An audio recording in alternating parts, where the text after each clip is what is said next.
In this video, we will be going over factors on what you should be looking at when you are deciding on the neighborhood to live in or buy a house. Are you looking to figure out what the best neighborhood or neighborhoods are going to be the best for you to buy a home in? This is the video for you. We will be diving into the factors that you should be considering when making this choice. Hey, I'm Will, and I create videos about living here in Portland, Oregon, along with educational content around the real estate process. We're a team of realtors that would love to have the chance to win your real estate business. So give us a call, text, or email. All of that contact information will be down below, and let's dive right into this content. So the first factor you should be really considering is the length of time that you will be in this home. Even though you have a 30-year mortgage most of the time with these homes, the average time someone is actually in a home is going to be about 8 years.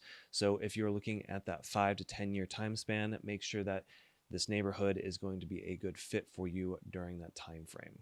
The second factor you should be looking at is the vibe or energy of that neighborhood.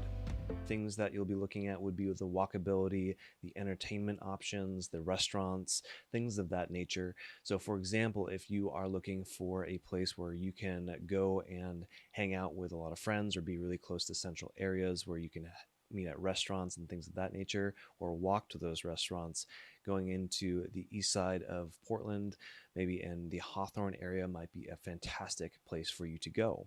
Now, if you're looking to settle down and maybe need a little bit more space for expanding your family, that might be something where you're looking a little bit outside of Portland, so that way you can see about having additional bedrooms, and typically we'll just have a little bit more space.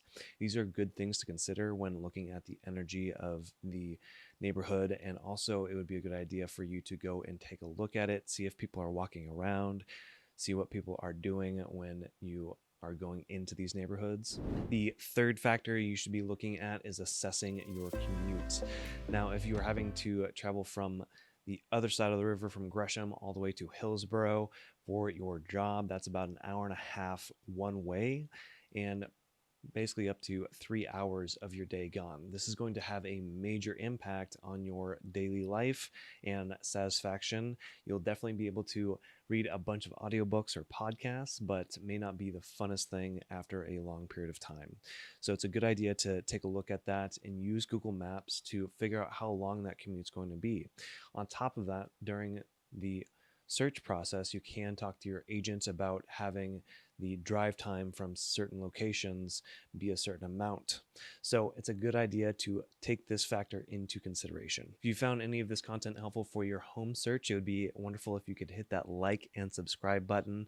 Helps out my channel, along with giving you the ability to see more helpful tips like this in the future. A fourth factor to consider is the schools and the school district.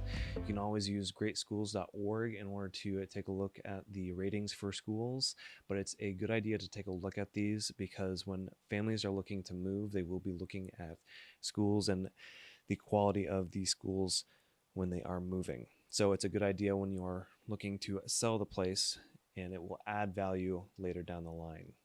The fifth factor to be looking at is going to be the crime rates and safety. Now, with this, you can use Neighborhood Scout to get a general basis of where everything's at in terms of crime. And if you're in the Portland area, you can also use the Portland Maps function to get a better idea of what the crime rates are in these areas. It's always a good idea to take a look at this and know that this does change over time. Now, a couple other factors to be taking a look at is your commute to friends and family. Now, if you're not a huge fan of your family, maybe having a longer commute might be better. But on the other side, if you do like your family, you may want to have that commute a little bit shorter, especially if you're looking to have kids and use the grandparents as the childcare. On top of that, you're also going to look at amenities, and that would be something where you're looking at the grocery stores along with healthcare needs. If there's childcare involved, these are all good factors to be really understanding, so that way you can find the right neighborhoods that would fit you best. And another note to look at future development. Now, if your neighborhood has already been developed, it's most likely that it will not have additional buildings going up just because of how hard it is to build in Portland. But if you're on the outskirts of, let's say, Hillsborough or in Forest Grove area, there's a high chance that there's going to be additional homes built or additional buildings built around you. So it's a good idea just to keep that in mind and also look at other future developments that the city is doing, so that way you can plan accordingly, because if they're putting in a brand new park, that might be a fantastic value add for your property and also to your life. So with all these factors, hopefully it will help you make the choice of choosing the right neighborhood or neighborhoods for you in your city. If you are looking in the Portland metro area, feel free to reach out. I would love to work with you, and you can find my contact information down below. You can call, text, email, whatever mode of communication works best for you. Thank you so much for watching, and I hope you found this content valuable. Until next time.